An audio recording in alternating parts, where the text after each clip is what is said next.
प्रिय दोस्तों, आज हम आपके समक्ष लेकर आए हैं श्री कृष्ण के शुभ विचार, जो अंधकार में दीपक बनते हैं, जो टूटे हुए मन को सहारा देते हैं, जो जीवन के हर संघर्ष में हमें शक्ति प्रदान करते हैं। जब संसार के कोलाहल में मन थक जाता है, जब जीवन की राहें उलझनों से भर जाती हैं, तब एक दिव्य स्वर, एक मधुर गूंज हमें पुकारती है। वह स्वर है श्री कृष्ण का, जो जीवन को दिशा, ज्ञान और प्रकाश देते हैं। आइए श्री कृष्ण के इस अमूल्य ज्ञान मोतियों से अपने हृदय को आलोकित करें, क्योंकि जब श्री कृष्ण बोलते हैं तो केवल शब्द नहीं, तब संपूर्ण ब्रह्मांड गूंजता है। शुरू करते हैं श्री कृष्ण के पहले शुभ विचार से। श्री कृष्ण कहते हैं, मनुष्य के जीवन में सम्मान का बहुत अधिक महत्व है। वह अपने हृदय और मन से इसे जोड़कर रखता है। संभवतः इसी कारण हम शत्रु के सम्मान पर चोट पहुंचाते हैं, ताकि उसे पीड़ा दी जा सके। परंतु ऐसा करने से सावधान रहना चाहिए, क्योंकि शरीर पर लगी चोट तो समय के साथ भूली जा सकती है, लेकिन सम्मान पर लगी चोट जीवन भर परेशान करती है। विशेषकर स्त्री के मान सम्मान पर लगी हुई चोट उसे प्रतिशोध की अग्नि में झोंक देती है। यदि शत्रु को जीतना है तो प्रेम और कर्म से जीतना चाहिए। किसी के सम्मान को ऐसी चोट ना दें कि वह अपने सर्वनाश पर उतारू हो जाए।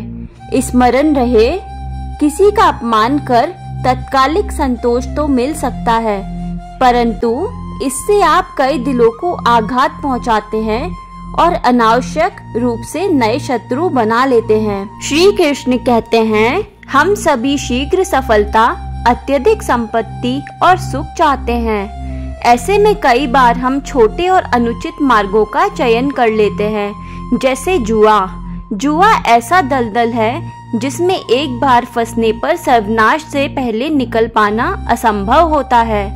यदि जुए में जीतते हैं तो लालच बढ़ता है और हारते हैं तो दोबारा उसे पाने की लालसा में डूब जाते हैं। इस प्रकार मनुष्य अपनी संपत्ति के साथ साथ अपनी मानवता, संस्कार, धर्म और उत्तरदायित्व को भी दांव पर लगा देता है। यदि कुछ पाना है तो परिश्रम से प्राप्त करना चाहिए। जुए से जो धन आता है वह उतनी शीघ्रता से ही खो जाता है, क्योंकि उसमें परिश्रम नहीं होता। श्री कृष्ण कहते हैं, क्षमाशीलता इस संसार में शांति और सुख का मूल आधार है। क्षमा आपके मन से प्रतिशोध और शत्रुता जैसे विकारों का नाश करती है। परंतु क्या हर स्थिति में क्षमा उचित है? श्री कृष्ण कहते हैं, नहीं, क्योंकि कुछ अपराध ऐसे होते हैं जिन्हें क्षमा करने से अपराधी और अधिक दुस्साहसी बनता है। विशेषतः स्त्री के मान भंग जैसे अपराध में क्षमा नहीं, दंड आवश्यक है। किसी पशु के बछड़े की शरारत क्षमा योग्य हो सकती है, परंतु यदि वह नरभक्षी हो जाए तो उसे रोकने का मात्र एक उपाय है, पिंजरा या फिर मृत्यु। श्री कृष्ण बताते हैं कि संसार में सबसे बड़ा बल क्या है, बाहुबल या विश्वास और आस्था। श्री कृष्ण कहते हैं, निश्चित ही बाहुबल का महत्व है, परंतु वह विश्वास के बिना निरर्थक है। विश्वास ही वह बल है जिससे मोर आकाश की ओर नृत्य करता है, बादल बरसते हैं और जीवन प्यास बुझाता है। बाहुबल का सामना जब धर्म के विश्वास से होता है तो विजयी हमेशा आस्था और धर्म ही होते हैं। यदि आप सत्य के मार्ग पर हैं और अपने इष्ट में आस्था रखते हैं तो किसी भी पापी की चाल आपको हानि नहीं पहुंचा सकती। श्री कृष्ण बताते हैं कि जीवन एक रेत घड़ी की भांति है। नीचे गिरी रेत हमारा अतीत है, ऊपर की रेत भविष्य, और जो गिरती जा रही है वह वर्तमान। हमारे पास केवल इस क्षण का अधिकार है। यदि इस क्षण का सदुपयोग नहीं किया तो वह भी अतीत बन जाएगा। प्रसन्न रहने के लिए प्रतीक्षा ना करें। सेवा, आनंद और कार्य के लिए अभी और इसी क्षण को अपनाइए, क्योंकि बीता समय कभी लौटकर नहीं आता। श्री कृष्ण बताते हैं कि मनुष्य के जीवन में संतान का अत्यधिक महत्व है। उसे पालने और संवारने में वह अनेक कष्ट सहता है, परंतु यदि संतान संताप का कारण बन जाए तो उसका दोष माता पिता के लालन पालन में ही होता है, क्योंकि बचपन में बालक के हर हठ को मानकर जो आनंद लिया जाता है वही धीरे धीरे विनाश का कारण बनता है। एक हठी और असंस्कारी संतान सूखे वृक्ष के समान होती है जो जलने पर पूरे वन को भस्म कर देती है। इसलिए समय रहते संतान के अनुचित हठ का विरोध करें। श्री कृष्ण कहते हैं कि प्रतिज्ञा, वचन और नियम ये समाज को संचालित करने के लिए बनाए गए हैं, परंतु समय के अनुसार नियमों का परिवर्तन आवश्यक है। यदि आवश्यकता हो तो प्रतिज्ञा को तोड़ने से भी ना हिचकें, क्योंकि समय की मांग के अनुरूप प्रतिक्रिया ना बदलना विनाश को आमंत्रित कर सकता है। समय के अनुरूप चलने वाला व्यक्ति ही इतिहास रचता है। श्री कृष्ण बोलते हैं कि कभी किसी पक्षी को घोंसला बनाते देखा है।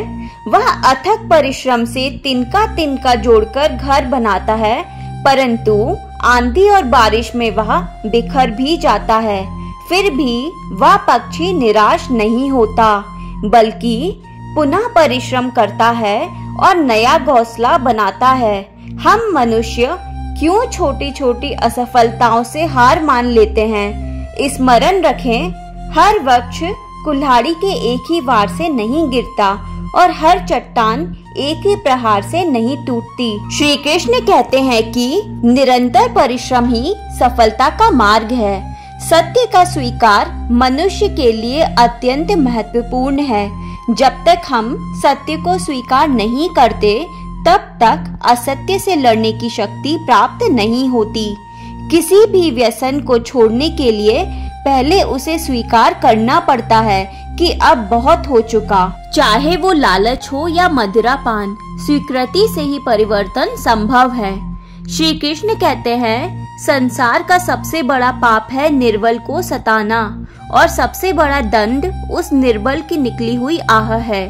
जैसे मृत पशु की खाल से बनी धौकनी लोहे को पिघला सकती है, वैसे ही निर्दोष के हृदय से निकली हुई आह सबसे शक्तिशाली व्यक्ति को भी भस्म कर सकती है। इसलिए सदैव दया और करुणा का व्यवहार करें। श्री कृष्ण कहते हैं कि स्वर्ण, सज्जन पुरुष और परोपकारी व्यक्ति की प्रकृति एक समान होती है।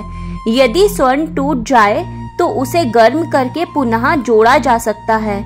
इसी प्रकार सज्जन पुरुष मतभेद के बाद भी मित्रता निभा लेते हैं, परंतु दुर्जन लोग मिट्टी के पके हुए घड़े के समान होते हैं, जो एक बार टूटने पर स्वयं ही अपना नाश कर लेते हैं। इसलिए मित्रता केवल सज्जनों से करें। श्री कृष्ण कहते हैं कि दान वह नहीं जो दिखावे के लिए किया जाए, बल्कि वह है जो मन से निस्वार्थ किया जाए।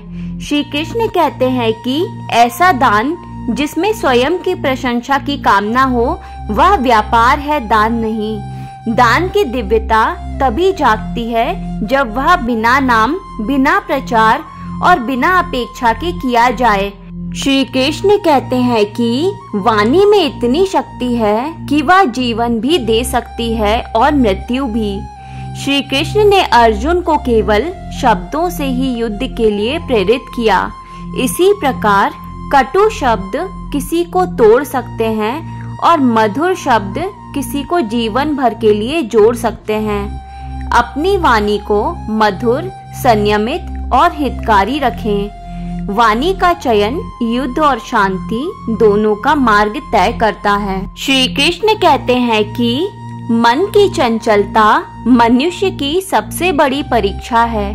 हर क्षण मन कुछ नया चाहता है, कभी सुख, कभी प्रशंसा, कभी वस्त्र, कभी सत्ता। परंतु श्री कृष्ण कहते हैं कि जो मन को साध लेता है वही सच्चा साधक है।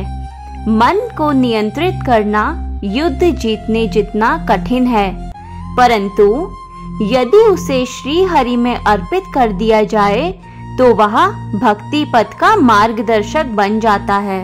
श्री कृष्ण ने बार बार यह सिखाया है कि यदि कोई शत्रु आपके मन में बसा है तो वह भीतर ही भीतर आपको परेशान करता रहेगा। शत्रु को क्षमा करके स्नेह देकर जीतना ही वास्तविक विजय है, क्योंकि वह आपके भीतर से द्वेष की जड़ों को काट देता है। जब द्वेष मुक्त होते हैं तभी आत्मा शांत होती है। तो आज हमने जाने श्री कृष्ण के मधुर वचन। दोस्तों, चैनल को लाइक, सब्सक्राइब और बेल आइकन प्रेस करें ताकि आपको हमारे नए वीडियोस के नोटिफिकेशंस मिलते रहें। मिलते हैं अगले वीडियो में।